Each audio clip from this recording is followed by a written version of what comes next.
different kinds, different styles. A moving playground. Hey there, I am Marine Drouin, also known as Kritzcom for the music, and I'm a graphic and motion designer and also a musician. A tiny bit more very quickly about my experience and how I arrived to motion design.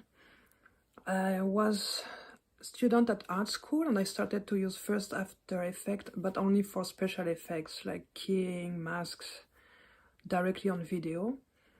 And at this time I didn't even know anything about the existence of motion design. I was starting to do some little videos, experimenting at school, and I started to do music in the same time. So a few years later, my first job was as graphic designer in a video studio, and I was first just hired to do some print and web graphic design, but pretty quickly I started to work on motion design and to learn After Effects with my colleagues.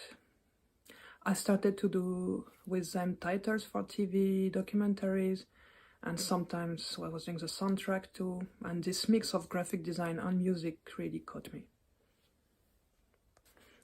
I want to tell you today about the whole story of motion design. It's very blurry as there is very different approaches and there is nothing really clearly written on it.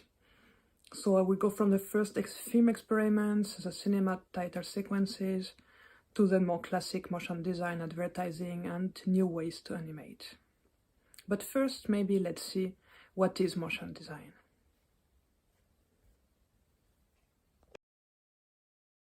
As it says, motion design is graphic design with motion.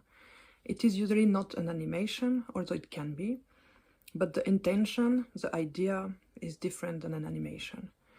There is a few differences in the purpose more than in the techniques, and depending on the context, it can be animation, it can be art, or it can